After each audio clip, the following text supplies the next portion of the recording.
Hi, welcome back to my channel. I am going to take you guys through all of my meal prep for the week. I'm going to be meal prepping breakfast, lunch, and dinner. I am half prepping dinner, and I'm going to explain that in a second, but I do come up with a different meal plan every week, and that's because right now my coach kind of adjusts my macros per week, just because we are in a recomp and we're going to be transitioning into a cut, and so we're trying to really see where my body's at. And so this week is me getting back on track and meal prepping everything. My macros right now are 200 grams carbs, 150 grams of protein, and 55 grams of fat. So that is what my meal plan looks like. I come up with all the food on my own. She comes up with my macros and my calories. So yeah, for my meal plan this week, I am making overnight oats. For lunch, I am making enchilada bowls. And for dinner, I am making a copycat Chipotle bowl, but my order. So if you don't like my order, you can obviously make your own, but this does fall perfectly into my macros. So let's jump into breakfast. Something I do when I am meal prepping all of my food is I just make sure that I have my MyFitnessPal open. I know what I'm tracking. Like, for example, I need a teaspoon. And then of course, if you are prepping food for macros, you should track them and weigh them. If you're not, you can definitely still make these meals and they would be good for you. They're still healthy options. I just have goals. So I'm making them specific to this because I do want my goals to be on a timeline. I don't want to approach it kind of like arbitrarily. Tracking for me is just taking the guesswork out of my effort because I know exactly what I'm doing. So it's really easy to make adjustments and be analytical of your effort, and not beat yourself up if I track. And that just helps me a lot mentally to feel like, honestly, you're always your own worst enemy, and tracking takes any of the emotion out of what am I doing? Why am I not doing enough of it? I'm obviously not doing enough of it because I don't have this result yet, and very not good.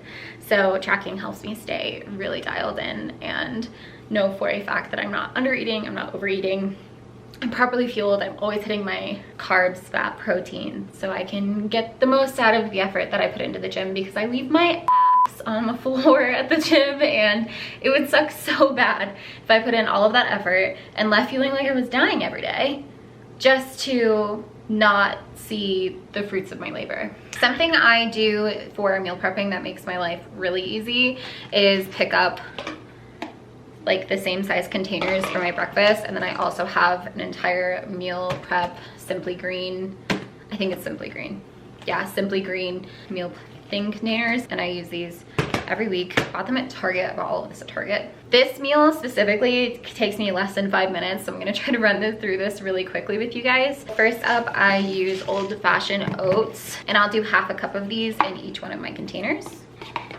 I am only making 4 right now because I lost my lid to my 4th container. I don't even know how. We don't have a lot of Tupperware. Then I go in with Premier Protein's vanilla. The reason I have Premier Protein is just because I was at Target probably like 2 months ago when I realized that I was gonna start making these. I unfortunately came to a conclusion that I have an egg aversion, is maybe the right way to say that. I love eggs. Eggs are like my life.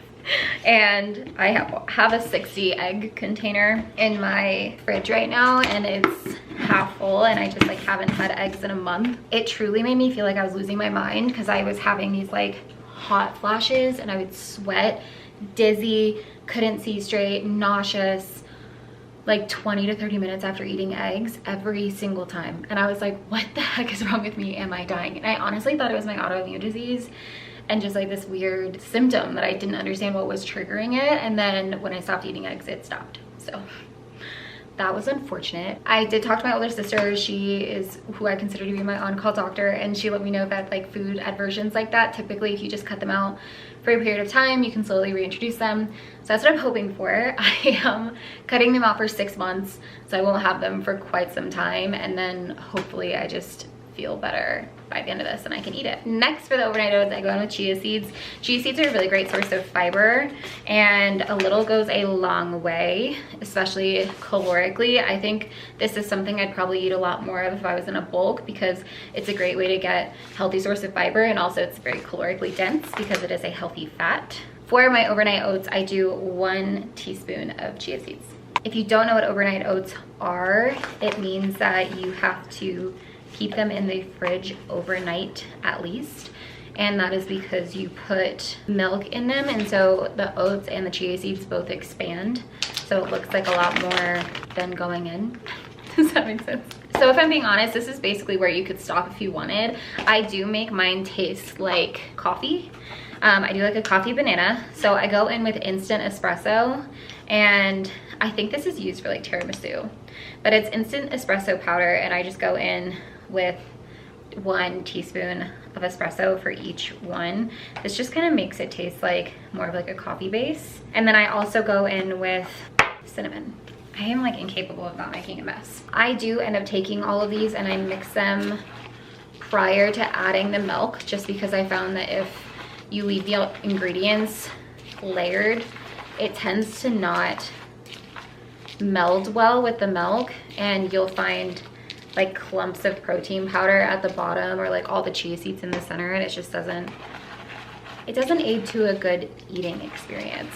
I honestly love having this for breakfast. It makes my mornings super easy because I just wake up, have my armor colostrum, take my vitamins, have a protein shake while I'm getting ready, and then eat this the second I get to work. But I mix all of these up right before I add the milk, and that's where the scale comes in, just because I like to make sure that I am getting the same amount in each container.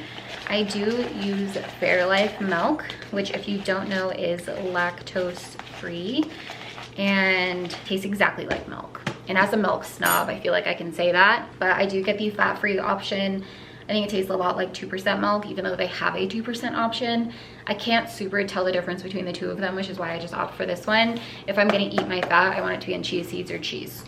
If you don't know the trick to using a scale, if you are using a scale, you put your food on the scale while it's off, and then you turn it on, and it's gonna calibrate to the weight of the food. So that way it's only measuring this milk. Don't do math if you don't have to. I stand by that. I do 150 milliliters. And then once the milk is in, I give it one last stir just to make sure it got into all the nooks and crannies at the bottom. Put the lid on, and voila.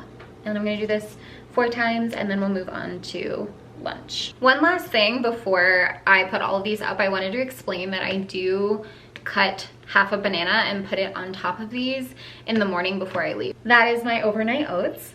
Something I am going to do for both my Chipotle bowl and my enchilada bowl for lunch is make a ton of rice. Something that I did not learn until I actually started dating Justin, and he told me about it, is wash my rice. I genuinely came from a family that only used Success bagged rice. I did not know that you could make rice not in a bag.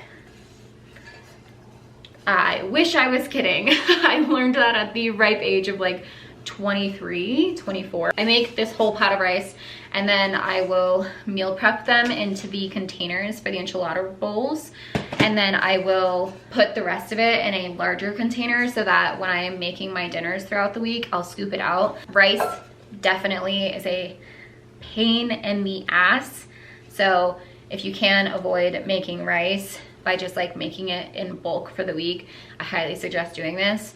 And then how you rinse it is you'll put all of your rice in there, put water over it until it's like right above it. I typically do until the first knuckle in my finger, and then I mix it, dump out the water, do it again until the water is closer to clear. You'll see all the starch get removed, and it just makes the rice sticky. So that's my preferred texture, but I have to learn how to talk and breathe at the same time. So that's how I make my rice. It does take a hot freaking second. So I'm gonna go do this, edit a video, and then once this is done, we'll come back and make the enchilada bowls.